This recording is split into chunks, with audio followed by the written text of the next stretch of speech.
02 atau yang biasa disebut dengan SD1.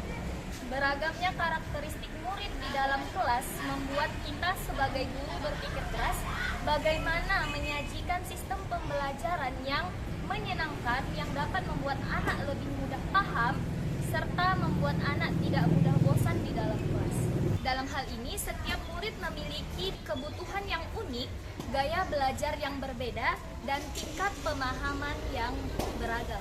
Jadi, strategi yang efektif dalam menangani keberagaman tersebut adalah dengan melakukan pendekatan pembelajaran berdiferensiasi.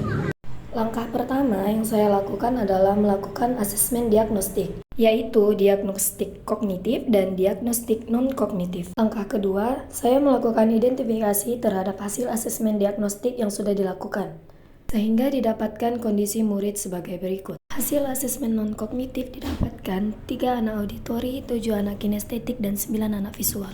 Dan beberapa rancangan dari hasil asesmen.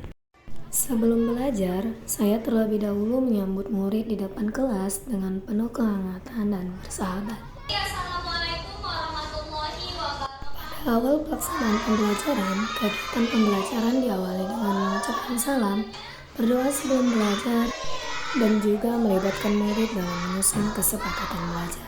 Kesepakatan belajar berguna untuk menumbuhkan komitmen bersama antara guru dan murid selama kegiatan pembelajaran ini.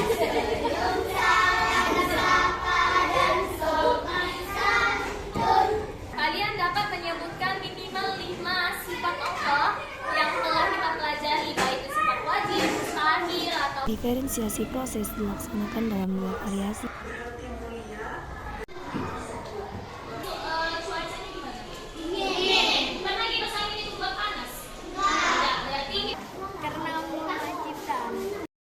Murid akan dibagi ke dalam kelompok kecil berdasarkan gaya belajarnya.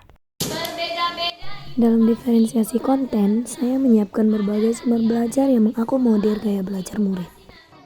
Untuk kelompok visual, mereka akan menyusun sifat-sifat Allah melalui kartu bergambar yang sudah dipotong-potong.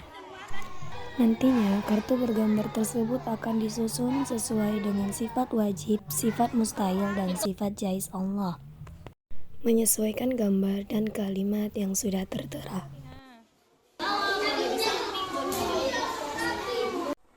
Untuk anak auditori, mendengarkan sifat-sifat Allah melalui audio yang sudah disediakan.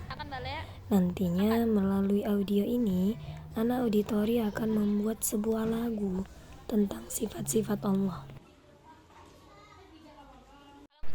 Dan untuk anak kinestetik, mereka akan mempraktikkan sifat-sifat Allah dalam implementasinya kepada manusia.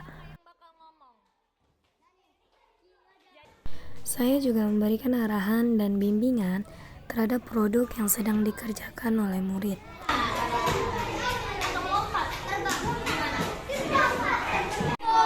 Dalam diferensiasi produk, setiap kelompok akan diberikan kebebasan dalam menentukan produk yang akan dihasilkan, yang pastinya sesuai dengan gaya belajar mereka. Selanjutnya, setiap kelompok akan mempresentasikan produk yang telah dihasilkan di depan kelas. Selama proses ini, saya juga akan melakukan penilaian berdasarkan rubrik penilaian yang sudah disiapkan.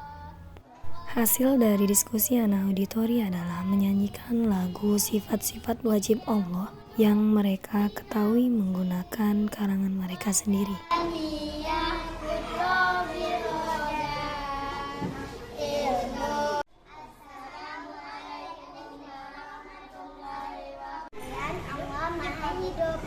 Contohnya berlari. Basis artinya maha melihat.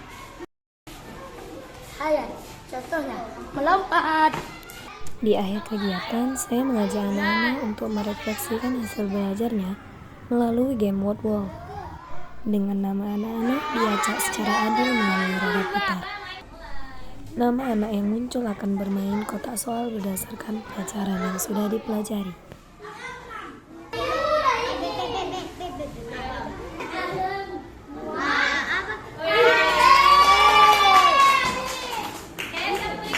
Pada kegiatan berikutnya, kami menjawab soal pertanyaan yang berada di dalam kotak soal word wall secara bersama-sama.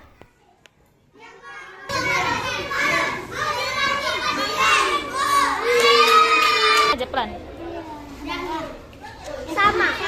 Selanjutnya, permainan refleksi pembelajaran melalui guyur botol. Ketika botol berhenti pada salah satu sifat Allah, maka siswa akan mencari arti dari sifat tersebut dan menjelaskannya di depan kelas. Arti sama. Apa arti sama? Sama artinya. Allah Maha mendengar. Di akhir kegiatan, saya mengajak anak-anak untuk merefleksikan hasil belajarnya melalui kotak emoji.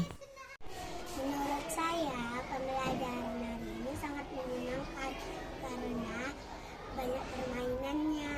Saya bisa belajar sambil bermain. Pembelajarannya membuat anak sangat bahagia dengan pengemasan pembelajaran berbasis teknologi, apalagi sesuai dengan gaya belajar mereka yang berbeda. Saya ingin memberikan komentar kepada ibunya tentang pembelajaran berkegiatan. Itu sudah sangat bagus dan sudah mendukung, apalagi anak-anak sangat antusias tadi saya lihat permainannya dan lanjutkan hidupnya untuk dilanjutkan di pelajaran ke depan. Semangat! Wasilah paling berisi adalah salah satu metode dari banyaknya metode dalam pembelajaran berdiferensiasi yang sudah diaplikasikan oleh guru agama Islam kami, yaitu Ibu Kurnia Fitri Sitorus, dalam menyelenggarakan pembelajaran yang berpihak kepada murid. Manfaat dari pelaksanaan metode wasilah paling berisi diharapkan mampu memfasilitasi kebutuhan belajar anak yang beragam, terutama dalam mengenal sifat Allah lebih dekat. Saya berharap pemanfaatan dari metode wasilah paling berisi ini mampu menginspirasi guru lain dalam mengupayakan pembelajaran yang berpihak kepada murid dalam terwujudnya kurikulum merdeka, yaitu Merdeka Belajar. Pada akhirnya, ketika siswa diberikan tugas dan materi yang sesuai dengan gaya belajar dan minat belajar mereka lebih termotivasi untuk melakukan pembelajaran dan mengikuti sistem proses pembelajaran yang menyenangkan sesuai dengan minat dan gaya belajar mereka. Guru hebat, Indonesia maju!